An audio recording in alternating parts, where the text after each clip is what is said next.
একামতে দ্বীনের সাইনবোর্ডে, একামতে দ্বীনের লেভেলের আড়ালে এরা আরো যত ভ্রান্ত মতবাদ পোষণ করে। আর একটা ভ্রান্ত মতবাদ হলো সাহাবায়ে কেরামের সমালোচনা অপরাধ নয়, সাহাবায়ে কেরামের সমালোচনা কোনো দোষ না। আর হাদিস শরীফে আল্লাহর রাসূল সাল্লাল্লাহু আলাইহি ওয়াসাল্লাম বলেন,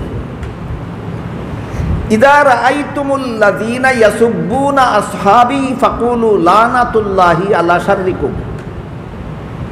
এর অর্থ হলো, হে আমার সাহাবাগণ, তোমরা যখন ওই সমস্ত লোকদের দেখতে পাবে যারা আমার সাহাবাদের সমালোচনা করে, তাদের বলে দিও সাহাবা সমালোচকদের উপর আল্লাহর লানত।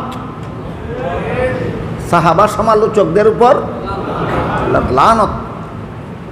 এত পরিষ্কার কথা হাদিস শরীফে রাসূল বলে দেওয়ার পরও সাহাবায়ে কেরামের সমালোচনাকে যারা বৈধ মনে করে, এরা ইসলামের বিশুদ্ধ মতবাদে অটল না ভ্রান্ত, ইসলামের নামে ভ্রান্ত মতবাদে বিশ্বাসী। কোন স্লোগানের আড়ালে একামতে দ্বীন? কোন স্লোগান? একামতে। আমি বলে থাকি এটা একামতে দ্বীন না, এটা তার একামতে দ্বীন।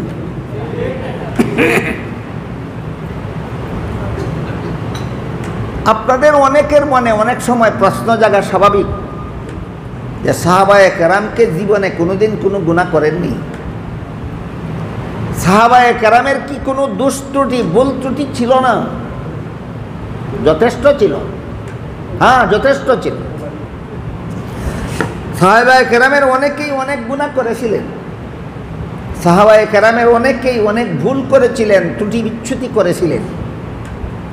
এরকম একটা ভুল ত্রুটির ঘটনা আপনাদের শোনাই, এরপরে আপনি সমালোচনাটা করবেন। সাহাবাদের একটা ভুলের কথা বলি, ভুলের ঘটনা শোনার পরে সমালোচনাটা করবেন। একবার রাসূল করিম সাল্লাল্লাহু আলাইহি ওয়াসাল্লাম সাহাবায়ে কেরামদেরকে নিয়ে একটা পরামর্শ সভায় বসলেন।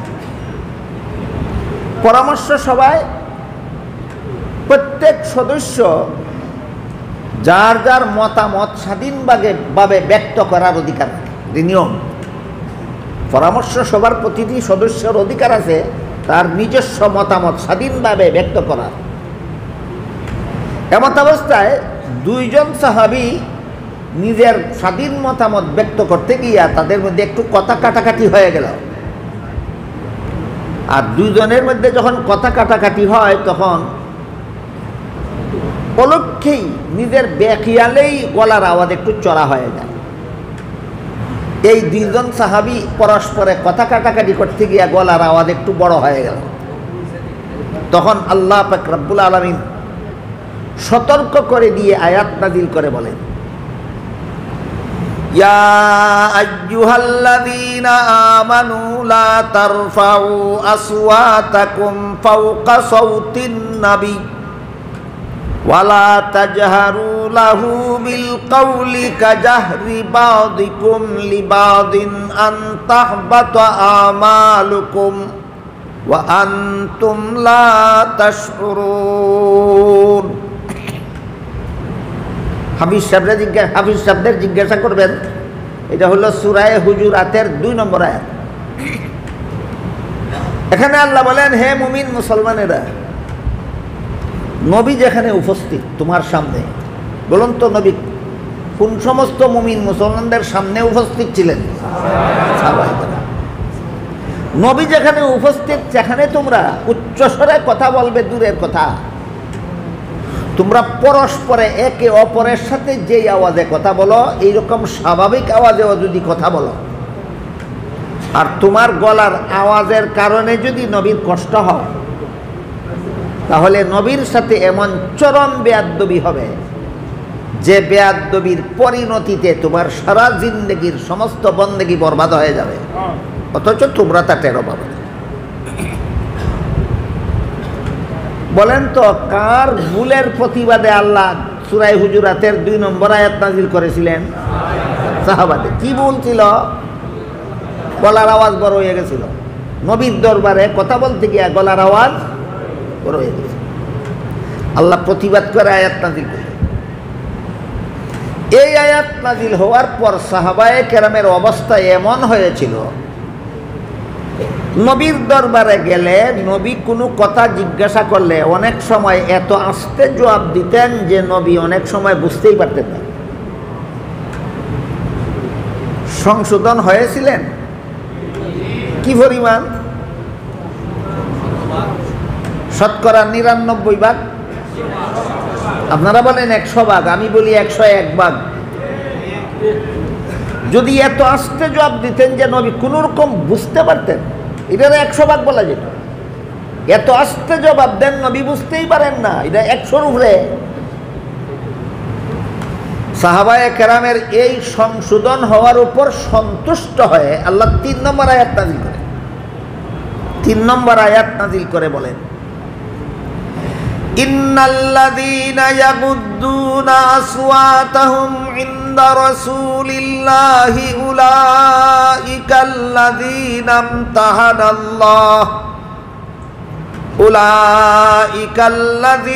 ইমতাহানাল্লাহু কুলুবাহুম লিত্তাকওয়া লাহুম মাগফিরাতুন ওয়া আজরুন আযীম। এর অর্থ হলো, আল্লাহ বলেন, এটা কোন সূরার কত নম্বর আয়াত? হুজুরাতের ৩ নম্বর আয়াত। আল্লাহ বলেন, নিশ্চয়ই যারা নবীর রাসূলের দরবারে আসতে কথা বলে। আগের আয়াত বুঝে থাকলে বলুন, আগের আয়াত নাজিল হওয়ার পরে রসুলের দরবারে আসতে কথা বলে কারা? আল্লাহ বলেন, নিশ্চয়ই যারা রাসূলের দরবারে আসতে কথা বলে। আল্লাহ এদের অন্তরকে তাকওয়ার ব্যাপারে পরীক্ষা করেছে। উলাইকাল্লাযীনা ইমতাহানাল্লাহু কুলুবাহুম লিত্তাকওয়া লাহুম মাগফিরাতুন। এই দুইটা শব্দ মনে রাখবেন, লাহুম মাগফিরাতুন, লাহুম মাগফিরাতুন, লাহুম মাগফিরাতুন। এরা যেই রকম সংশোধন হওয়া হয়েছে, এদের সংশোধন হওয়ার উপর আমি আল্লাহ সন্তুষ্ট হয়ে যত ত্রুটি বিচ্যুতি ভুল খাতা গুনাহ করেছিল মাফ করে দিলাম, মাফ করে দিলাম, মাফ করে দিলাম।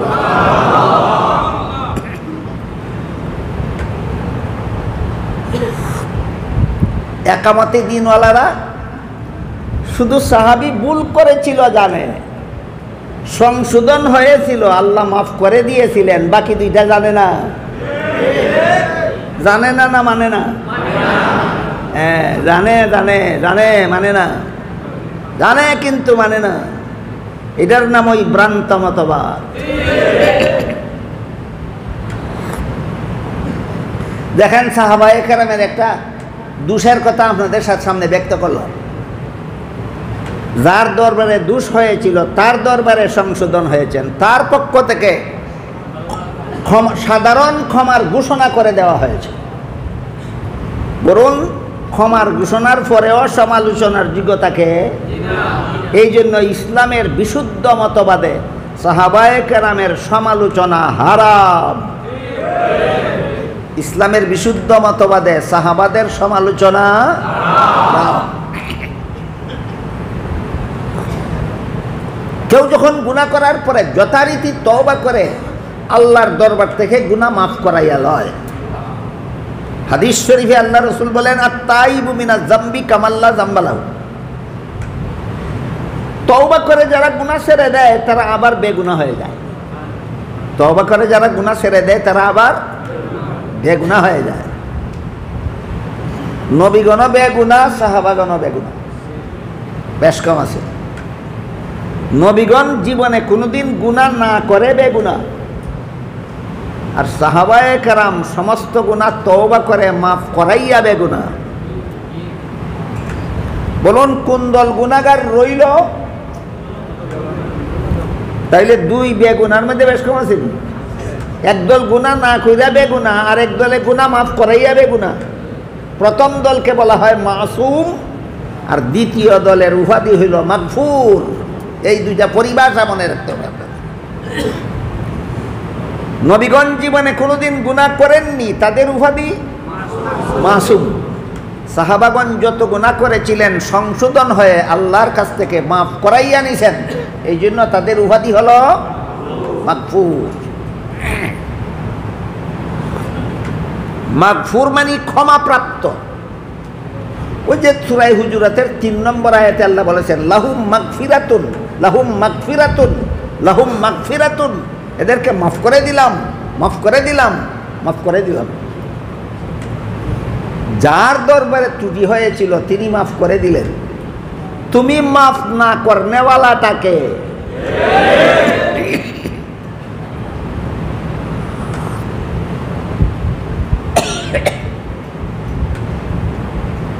অন্য আয়াতে আল্লাহ পাক রব্বুল আলামিন বলেন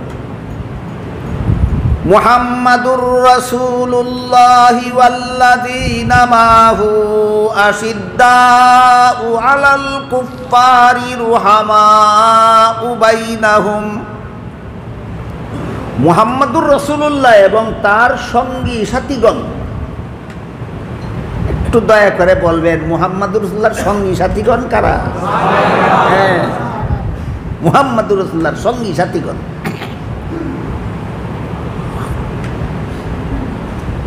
কত চমৎকার বলেছেন এক কবি মুহাম্মাদুর রাসূলুল্লাহর সঙ্গী সাথীগণের প্রশংসায়। তিনি বলেন দুরফেশানি নে তেরি কতরোं को दरिया कर दिया, दुर्फेशानी ने तेरी कतरों को दरिया कर दिया, दिल को रोशन कर दिया, आंखों को बीना कर दिया, खुद न तेजू राह पर गैरों के हादी बन गए, क्या नजर थी जिसने मुर्दों को मसीहा कर दिया।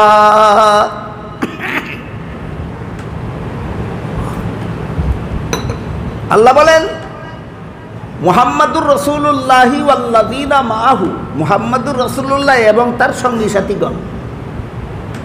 আমি আশা করি কারো বোঝার বাকি নাই মুহাম্মাদুর রাসূলুল্লাহর সঙ্গী সাথীগণ কারা? সাহাবায়ে। এরা বিশেষ দুইটা গুণে গুণান্বিত, বিশেষ দুইটা গুণে গুণান্বিত। একটা গুণ হলো আশিদ্দাউ আলাল কুফফার, সন্ত্রাসী বেঈমানদের মোকাবেলায় কঠোর। সব বেঈমানদের বেলায় না, না, সব বেঈমানদের বেলায় কঠোর হবেন কিভাবে? যেখানে আল্লাহ সূরাতুল বাকারা 256 নম্বর আয়াতে বলে দিয়েছেন লা ইকরাহা ফিদ্দিন, সমস্ত ধর্মাবলম্বীরা আপন আপন ধর্ম পালনে স্বাধীন। আল্লাহ যেখানে স্বাধীনতা দিয়েছেন, আপনি কঠোর হওয়ার কোনো অধিকার আছে?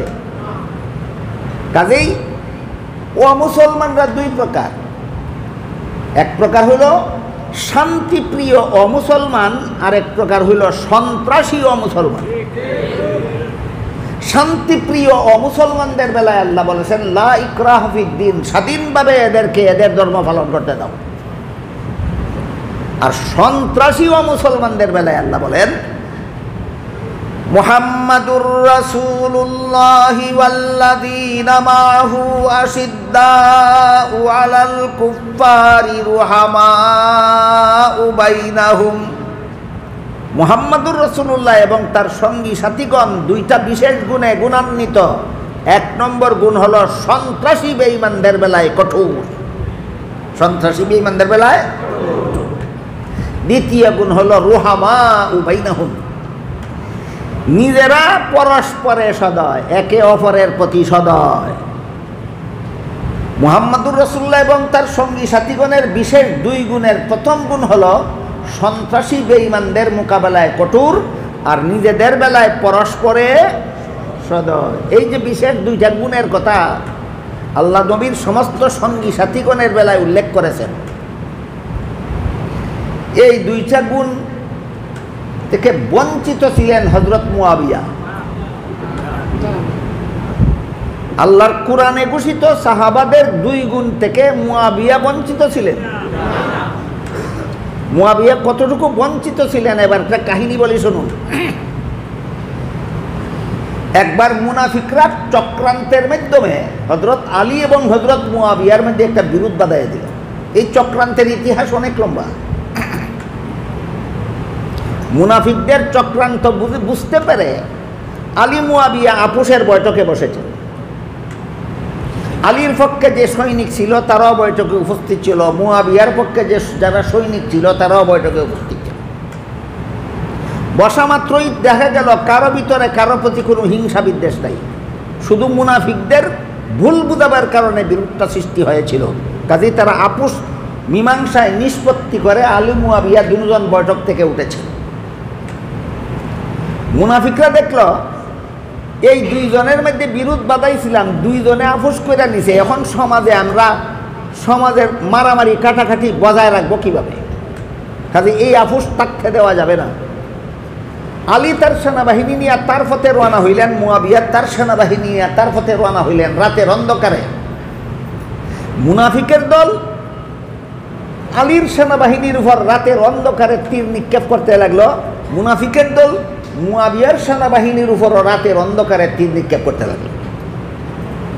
আলীর সৈনিকরা মনে করলো, দেখছো কত বড় দুঃখাবাজি করলো আমাদের সাথে, মিটিংয়ে বসে বলে আফুস আর বিদায়ের সময় মারলো তীর। বলুন তো মুয়াবিয়ার দলে তীর মারছিল না মুনাফিকের দলে? মুয়াবিয়ার দলের উপর আলীর দলে তীর মারছিল না মুনাফিকের দলে? এইভাবে মুনাফিকরা সাহাবায়ে কেরামের মধ্যে বিরোধ বাধাইতো। আমি কি আপনাদেরকে মুনাফিকরা সাহাবাদের মধ্যে বিরোধ কিভাবে বাধাইতো তার রূপরেখাটা বুঝাতে পারলাম?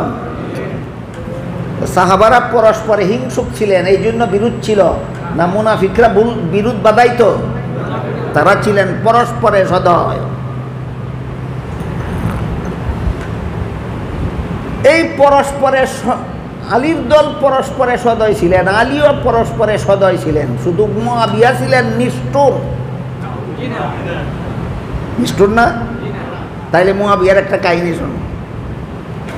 আলী মুয়াবিয়ার মধ্যে যখন মুনাফিকরা বিরোধ বাধিয়েছিল, তখন তৎকালীন বিশ্বের রোম দেশের খ্রিস্টান বাদশাহ মুয়াবিয়ার কাছে পত্র পাঠাইল, বলল আমি শুনেছি আলীর সাথে আপনার বিরোধ বেঁধেছে, তাই আলীর বিরুদ্ধে আপনাকে যুদ্ধে বিজয়ী করাবার জন্য আমি আপনাকে সেনাবাহিনী দিয়া এবং অস্ত্র শস্ত্র দিয়ে সাহায্য করতে চাই, আপনি অনুমতি দিলেই পাঠিয়ে দেব। খ্রিস্টান বাদশাহ রোম দেশের আলীর বিরুদ্ধে সেনাবাহিনী দিয়া এবং অস্ত্র দিয়া মুয়াবিয়াকে সাহায্য করতে চায়, তিনি অনুমতি দিলেই পাঠিয়ে দেবেন। চিঠির জবাবে মুয়াবিয়া লিখলেন, এই রোমের লাল কুত্তা, রোমের বাদশারে তিনি প্রথম সম্বোধনটাই করেছিলেন, এই রোমের লাল কুত্তা, এই রোমের লাল কুত্তা, আলী একজন মুসলমান, আমি মুয়াবিয়াও একজন মুসলমান। আলীর সাথে আমার কোনো মতবিরোধ থাকলে সেটা একান্তই মুসলমানদের ঘরোয়া ব্যাপার। মুসলমানদের ঘরোয়া ব্যাপার নিয়ে দুনিয়ার কোনো ইহুদি খ্রিস্টান লাল কুত্তার নাক গলাবার অধিকার নাই। তুই যদি আলীর বিরুদ্ধে সেনাবাহিনী পাঠাস, আলীর পক্ষ হয়ে তোর বিরুদ্ধে সর্বপ্রথম অস্ত্র ধারণ করব আমি মুয়াবিয়া। সুতরাং মুয়াবিয়া ছিলেন সাহাবাদের মধ্যে নিষ্ঠুর না সদয়? এবার বলুন, কোরআনে আল্লাহ মুহাম্মদুর রাসূলুল্লাহ এবং সাহাবায়ে কেরামের কতটা বিশেষ গুণের কথা বলেছিলেন? একটা হলো সন্ত্রাসীদের বেলায় কঠোর, আরেকটা হলো নিজেদের বেলায় সদয়। সাহাবায়ে কেরামের বিশেষ 2 নম্বর যে গুণটা, মুহাম্মদুর রাসূলুল্লাহর 2 নম্বর যে গুণটা আল্লাহ কোরআনে বলেছেন, এই গুণটা মুয়াবিয়ার মধ্যে কিছু কম ছিল, অক্ষরে অক্ষরে বিদ্যমান ছিল। বর্তমান দুনিয়াতে যে সমস্ত একামতে দিনওয়ালারা সাহাবায়ে কেরামের সমালোচনা করে, এরা সবচেয়ে বেশি সমালোচনা করে হযরত মুয়াবিয়া। মুয়াবিয়া এই একামতে দিনওয়ালাদের দৃষ্টিতে সবচেয়ে বেশি খারাপ। তাদের ভাষায় এই সবচেয়ে খারাপ সাহাবীটার গুণ যদি বর্তমান দুনিয়ার মুসলমানদের কাছে থাকতো, ফিলিস্তিনি মুসলমানদের এই দুর্গতি হইত না। সবচেয়ে খারাপ সাহাবী মুয়াবিয়ার গুণটা যদি বর্তমান দুনিয়ার মুসলমানদের কাছে থাকতো, বার্মার মুসলমানদের এই দুর্গতি হইত না। তাহলে আল্লাহ পাক রব্বুল আলামিন পবিত্র কোরআনে মুহাম্মদুর রাসূলুল্লাহর যে 2 গুণের কথা উল্লেখ করেছেন, সমস্ত সাহাবায়ে কেরামের যে 2 গুণের কথা উল্লেখ করেছেন, পরিপূর্ণভাবে হযরত মুয়াবিয়ার মধ্যে বিদ্যমান ছিল।